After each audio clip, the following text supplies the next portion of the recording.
বুটের ডাল অথবা ছোলার ডাল দিয়ে গরুর মাংস রান্না করার সবচেয়ে সহজ এবং পারফেক্ট একটি রেসিপি শেয়ার করব আজ। এর জন্য এখানে 1 কেজি পরিমাণ গরুর মাংস নিয়েছি।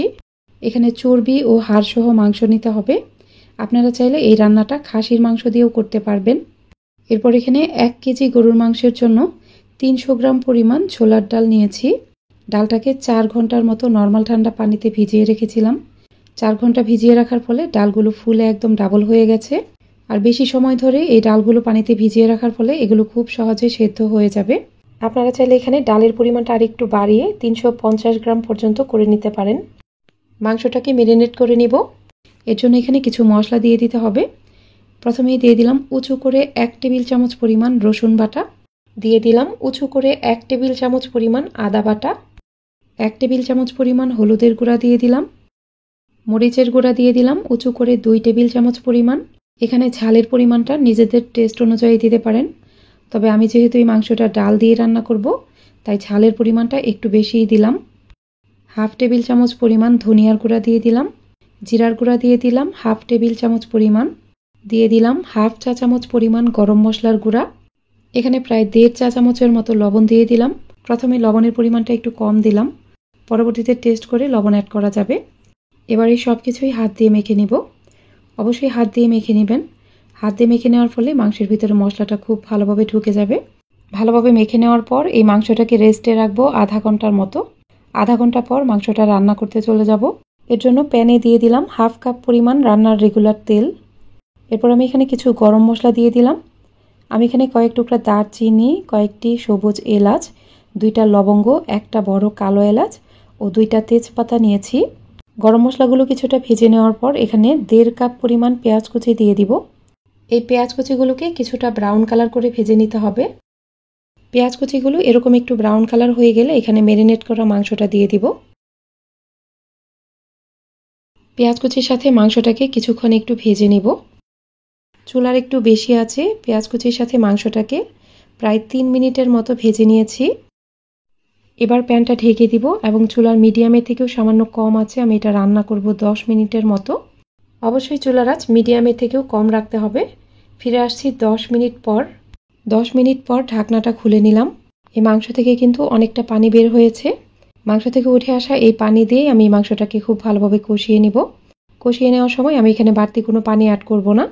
সব কিছু ভালোভাবে নেড়ে নেওয়ার পর প্যানটাকে আবারও ঢেকে দিব। আবারও চুলার মিডিয়ামের থেকেও সামান্য কম আছে আমি এটা রান্না করব 25 মিনিটের মতো।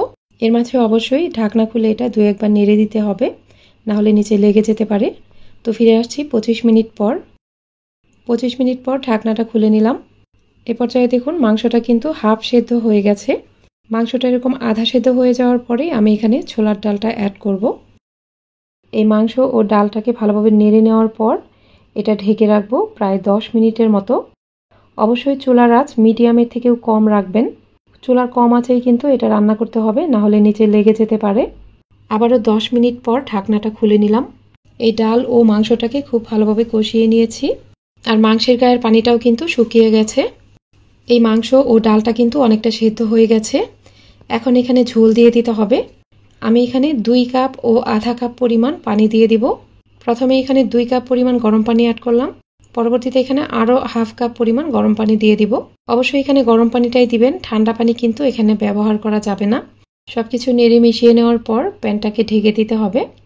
অবশ্যই এই পর্যায়ে কিন্তু চুলার আঁচ মিডিয়ামের থেকেও কম রাখবেন। কোনোভাবেই চুলার আঁচ বেশি দিবেন না।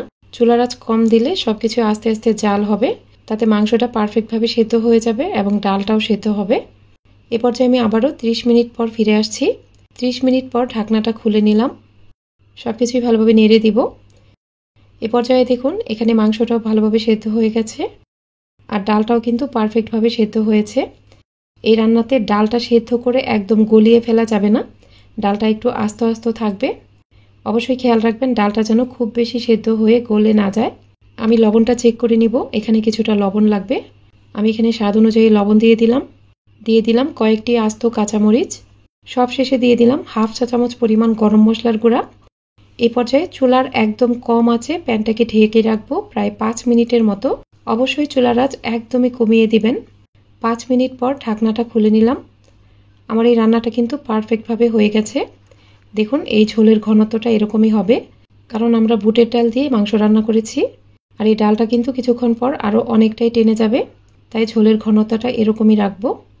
আমার এই ছোলার ডাল দিয়ে গরুর মাংসের রান্নাটা একদমই হয়ে গেছে। এখন প্যানটা চুলা থেকে নামিয়ে ফেলবো এবং এটা পরিবেশন করব। দর্শক, আপনাদের কাছে একটা অনুরোধ, যারা এখনও আমার ইউটিউব চ্যানেলটিকে সাবস্ক্রাইব করেননি তারা প্লিজ আমাকে সাপোর্ট করবেন। আমাকে সাপোর্ট করতে হলে আমার ইউটিউব চ্যানেলটিকে সাবস্ক্রাইব করবেন। অবশ্যই পাশে থাকা অল লেখা বাটনটাতে ক্লিক করবেন। আর ভিডিওটি যারা ফেসবুক থেকে দেখছেন তারা অবশ্যই আমার ফেসবুক পেজটিকে লাইক ও ফলো দিয়ে রাখবেন। আপনারা দেখেই নিশ্চয়ই বুঝতে পারছেন ছোলার ডাল দিয়ে গরুর মাংসের এই রান্নাটা দেখতে কতটা লোভনীয় হয়েছে।